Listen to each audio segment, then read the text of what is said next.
Welcome to the Crime Redefined podcast, produced by Zero Cliff Media. Coming to you from the US Bank Tower, high above downtown Los Angeles. In our podcast, we drill deep into forensics and criminal investigation from the viewpoint of the defense, as well as explore the intersection of the media and the justice system.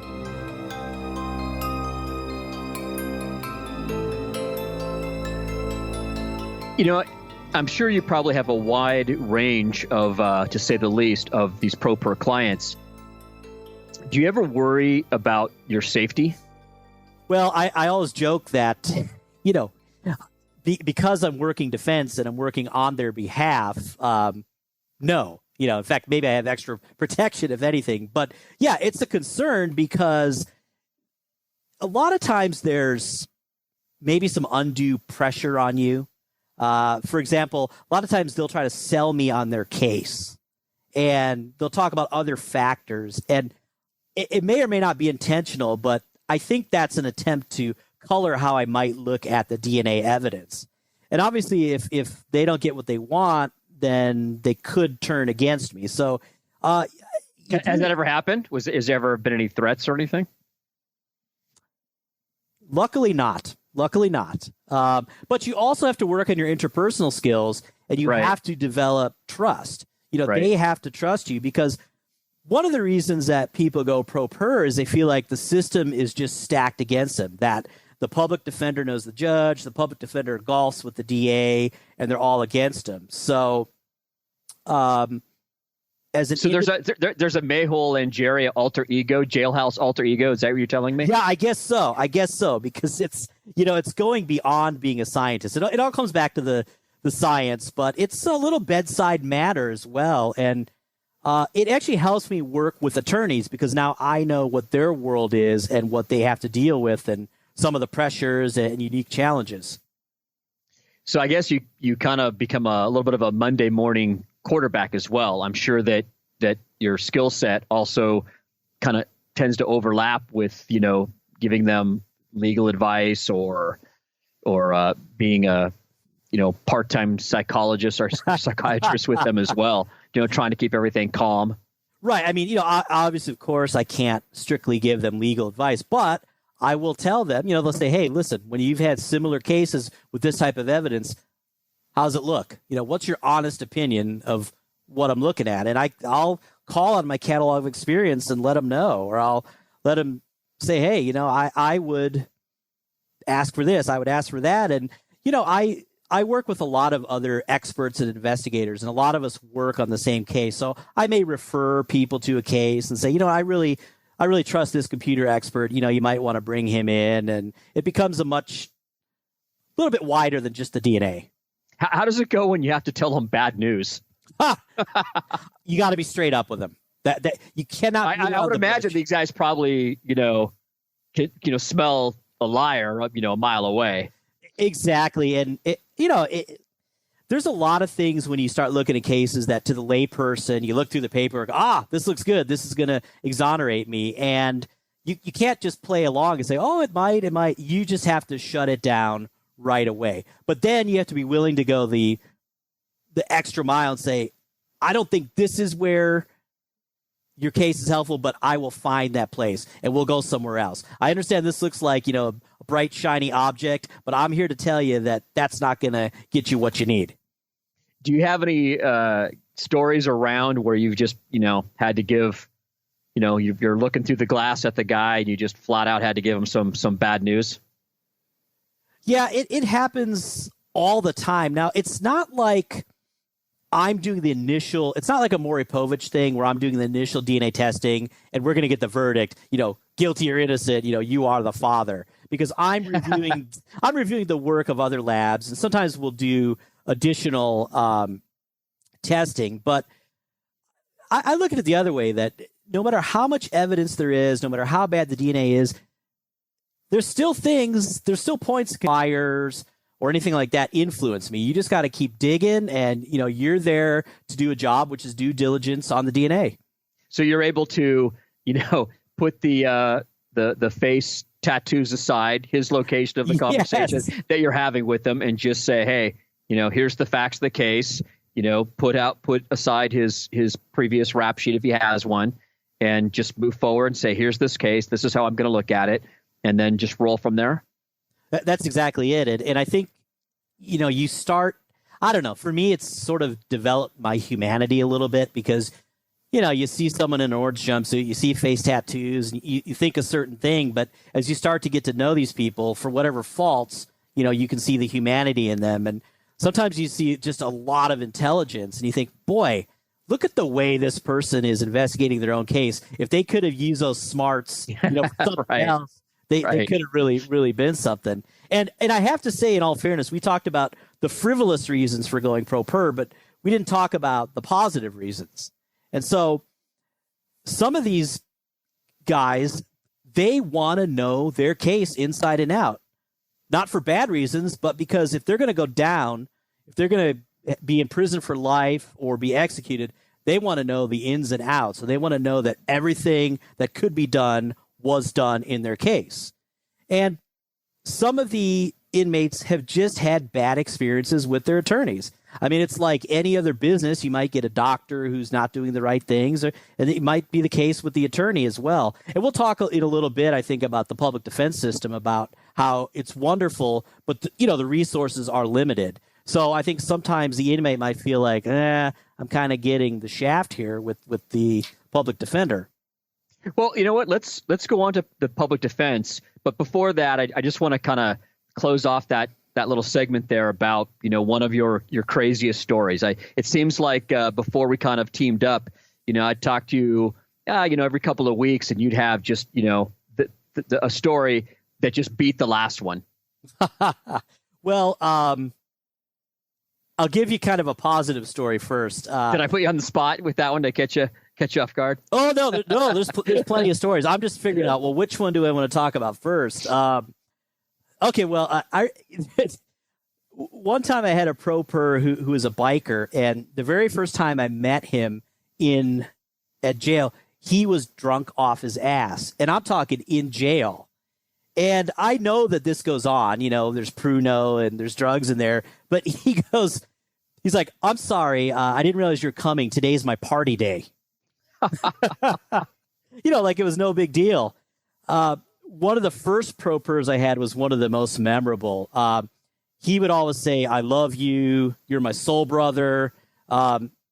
He would always want me to put money on his books. And then he actually wanted to do a scam. He said, hey, could you bring me some pictures of some ladies and then I can sell them back here? And, there's very strict rules, obviously, about what you can give an inmate. You're only supposed to give them their legal documents. And I was thinking, let's put aside the absurdity of that. Like, why in the hell would I want to do that? But I'm like, wait a minute. If I do that, I will get thrown off of your case. Isn't it more important that I'm your DNA expert than trying to make you, besides everything else? Yeah, exactly.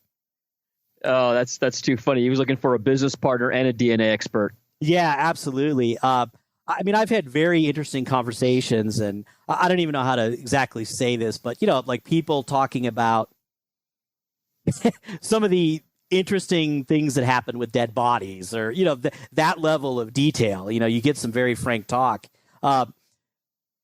In LA County, a lot of celebrities end up, in that county jail. And it's funny that the inmates get starstruck as well. So I can remember a few years ago, I was there kind of late one night talking to a guy, and all of a sudden they brought down Chris Brown. And hey, I wanted to get a look too. But this guy, all he could do was focus on Chris Brown. We were probably a week before trial going through some complicated evidence. He's like, oh, look, there's Chris Brown. And he had one eye on me and one eye on Chris Brown. That's pretty good, just because I guess, if you're inside, it's TMZ is everywhere. Yeah, absolutely. I've had some interesting situations in court, too. I can remember years ago, one of my early pro pers, I essentially wrote a script for him to cross-examine the Sheriff's Department criminalist, and I then later testified. Same thing, I gave him a script. But I saw the criminalist who was cross-examined at a meeting a few months later. And she goes, hey, did you help on the such and such case? She goes, that pro per gave me a better cross-examination than any attorney ever has. Well, it sounds like he was getting his state money's worth from you. I guess so. Yeah. Let's go ahead and move on to the public defense and kind of what, going back to that original case is kind of the genesis of all this, why people, go pro per and what the issues are, which is the main issue of public defense and how it's in peril. Right. So you have the right to an attorney, but you don't have a right to Mark Geragos. You are going to be given a public defender. And by the way, in most cases, that's a wonderful thing because these are the men and women in the trenches who have a ton of trial experience. But depending on the jurisdiction, and some of them that we've seen that come to mind are New Orleans, Missouri, there is a huge crisis in the caseloads that the public defenders have, and therefore they can't give their full attention to any one given case. Do you know what those numbers are for LA County? For defense? I actually don't know in LA County. I mean, for better or for worse, I haven't seen much in the news about statistics because I've heard other states that there are public defenders who are handling 100 cases per week. I don't even know how you could have a chance. Unbelievable. So, I always try to bring this back to forensic science, but okay, those aren't 100 murder cases per week. A lot of them are smaller cases, drugs or something like that. But there's been some lab scandals in recent years, particularly in drug analysis, where the crime lab analyst maybe was addicted to drugs and was stealing drugs, and they weren't actually analyzing them. And when that came out, a lot of these cases got overturned. But you think about it, if you have a public defender who's extremely busy, no fault of their own, and there's a minor case, they might say, well, hey, listen, the crime lab said it's cocaine, you're best to take a deal. It's in your best interest. And they don't have time to necessarily go through and review everything. But sometimes, even the minor cases of forensic error will blow that case up. Wow. How was your relationship with the public defenders? Well, I work with them all the time. And so a lot of them have great expertise in DNA because, like I say, they've worked in the trenches. But even if they could do an awesome job, there may be a delay in these cases going to trial. So think about you get arrested and maybe you've got a winnable case. The evidence is really bad. Maybe it's not that serious of a charge. And your attorney says, hey, not a problem. But if they can't get you to trial for 3 or 4 months or even to a preliminary hearing, what's happened on the outside? You're not working, your relationships are frayed. All of those things put pressure on people to say, you know what, I'm just going to take a deal because I got to get the hell out of jail. I can't wait this long. I got to get on with my life. Exactly. What does that look like as far as what's the time frame for completion of a case, or if there's a big difference between a public defense and a pro per start to finish? Pro per is always going to take much longer. Easily probably 2 or 3 times longer than a public defender. Private attorney, may go quicker, but then again, the other thing is you want to do it right. Time is one issue, but you want to jump through all the hoops as well. So it's a gamble. Do you wait out a stronger defense and take your chance at trial, or do you take the plea deal and perhaps get back to your life sooner? Wow. It's the lesson from all this is, what is it? Don't do the crime if you can't do the time. Yeah. And so, my role is, well, let's give him that excellent service. One way or the other, guilty, innocent. What I can do is in the chaos of a pro per case, I can bring order to that court presentation of the DNA. So I've had a lot of situations where I testify as a witness. I give the pro per a script. You know what? They're standing up in a suit.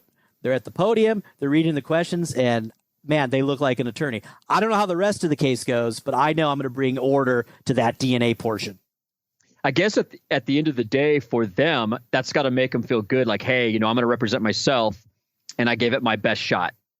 Exactly.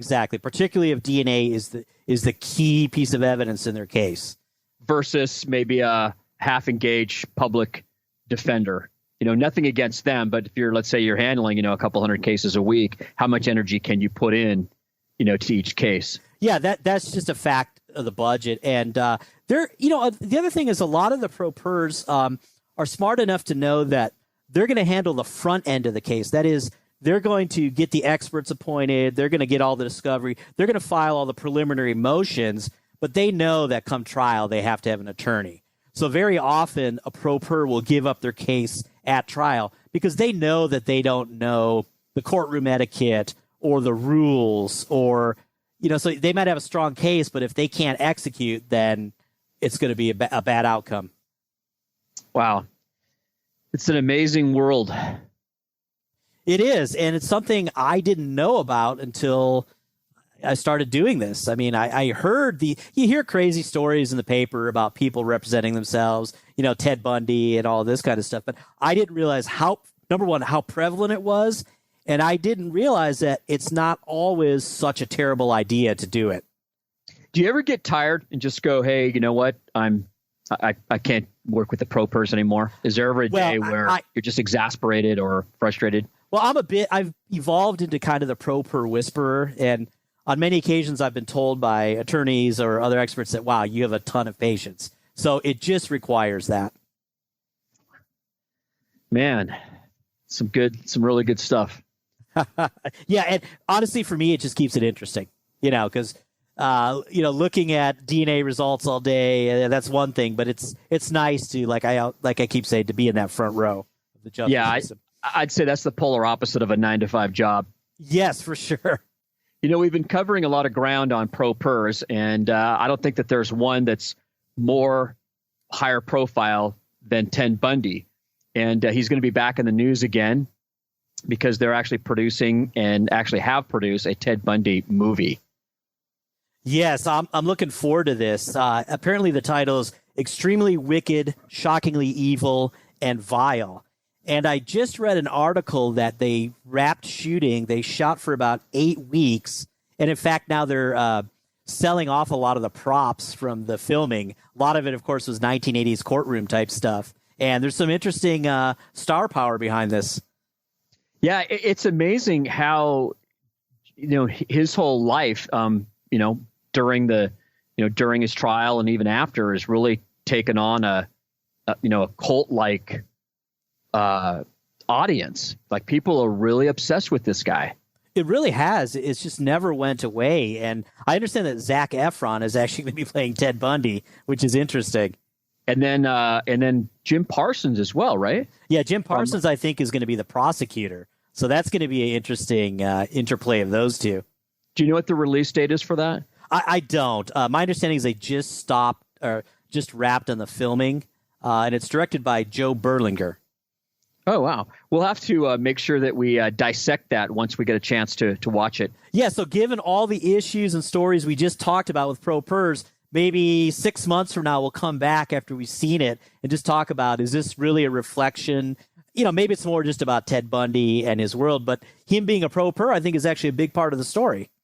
Yeah, I think it is. And it'll be interesting to see, especially from your point of view, kind of the inside baseball about how he handled being a pro per. And then, of course, how they portray it. Yeah, exactly. Because, from what I could tell, although he was evil and diabolical, he was quite smart. And that was the whole reason he handled his, besides ego, that's why he handled the courtroom portion of it. Yeah, I could be wrong, but I remember reading something, way back in the day about his IQ.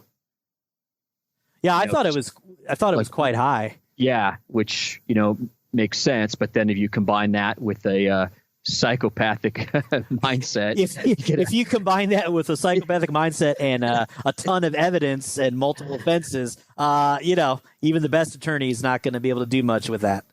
Yeah, still today, every now and again, you'll get a case or a story that'll come up where they actually really don't know the number, that of how many women. Yeah, because I think in Ted Bundy, that right before he's executed, he came out with that, hey, there might be 30 of them. Right. But do these guys ever, on their deathbed, do they ever really tell the truth? Hard to say. Probably, they probably have murdered so much that, do they... I bet you some of them don't even know. I would think. I mean, especially if you're just out of your mind doing it. I mean, how can you maintain an accurate count? Especially because he covered a lot of ground. He started in, I believe, the Pacific Northwest, right? I think so. And then kind of worked his way across the country down to Florida. Yeah, and I don't know over what year span that was. Well, I'll be curious to see how this is portrayed. And just a final note, I have to say, I'm excited that James Hetfield of Metallica is going to be playing a cop in the movie. So I'm equally excited about that. I'm sure the Metallica fan base is going to be tuning in for this then. Absolutely. So I can't wait to talk about it down the line. Smart move by the producers. Yeah.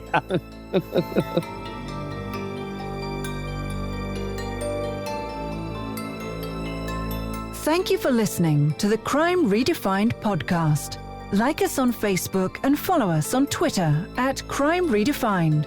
Please send us your comments and questions and join us for the next episode.